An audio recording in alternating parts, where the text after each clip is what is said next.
Stop helping people in your pitch.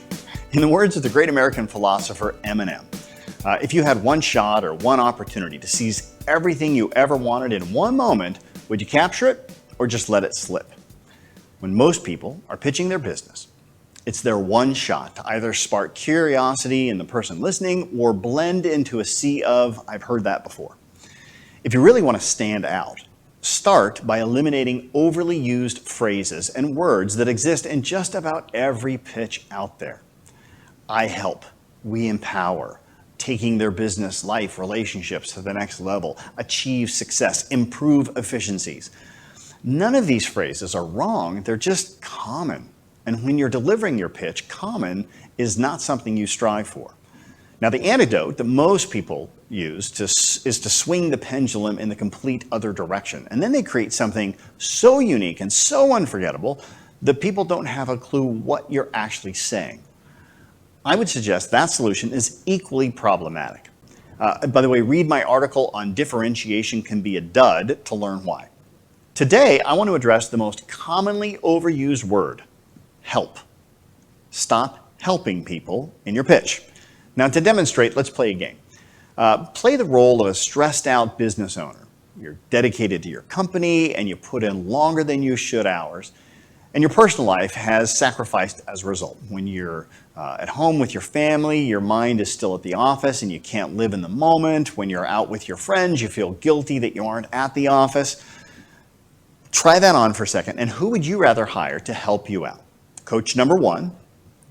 Hi, I'm Brett. I help business owners and leaders create clarity, confidence, and conviction of who they are as their genuine best selves and how to show up this way consistently so they eliminate stress and burnout and experience thriving health, more quality time with their loved ones, and far greater impact in their business or careers. Or coach number two.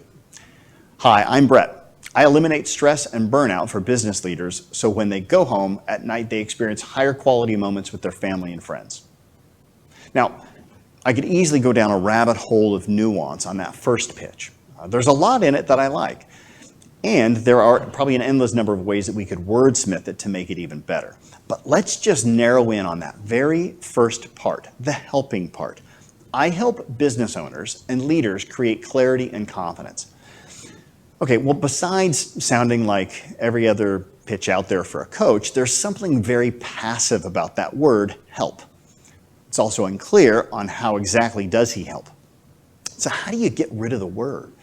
I mean, it feels so natural to say it. By the way, I'm guilty of it too. I'm sure you could find tons of videos online where I use that same damn word when I describe what I do as well. But the solution in most cases is surprisingly simple to fix. Number one, just replace the word help with the benefit normally described at the end of the sentence. For example, I help business owners and leaders create clarity and confidence becomes I create clarity and confidence for business owners and leaders. If all you do is that one shift, you'll immediately stop sounding like the majority of pitches out there, and your services won't come across as passive. Number two, just stop saying the word in the sentence. And it can still work, right? Something like, I help write powerful pitches for business owners who need to stand out and scale up simply becomes, I write powerful pitches for business owners who need to stand out and scale up. Now, the third strategy works for those hard to get rid of helps in pitches. For example, something like, I help restaurants increase sales. This one's a bit more tricky because it requires you to get clarity on the process of how you actually help them. This example, it says nothing about the process, which is problematic to begin with. So to fix this, ask yourself, how do you help? And often the answer will be the solution. And just like before, put that benefit or that solution up front and describe how you do it at the end. So depending upon the answer on how you do what you do, it might end up sounding something like this. I help restaurants increase sales becomes I increase sales for restaurants through my 3-step sales training. Or I increase sales for restaurants through my leadership coaching. Or I increase sales for restaurants with social media marketing. You get the idea, right? There's almost an endless number of ways in which you could do that. So try these conversions and let me know how it goes. Leave your before and after pitches in the comments so people that are reading this can all learn from your example. And you'll have, if you have a particularly tricky pitch that you can't wordsmith that help out of, post it in the comments and maybe we can collectively solve your challenge. By the way, I'd like to acknowledge Brett Robbo for giving me permission to use his pitch in this example. Like many business owners, Brett, he's great at what he does, but that doesn't mean that he's great at communicating to others what he does. Those are two distinctly different skills, and it takes a humble and pretty cool person to be open to receive feedback and then be willing to share that experience with others. If you're an overstressed but high-performing business owner, check out what Brett has to offer at brettrobbo.com.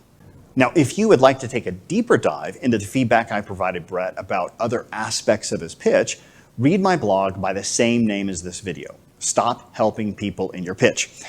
You can read it at tophermorrison.com or just click the link in the description of this video to jump directly to that article.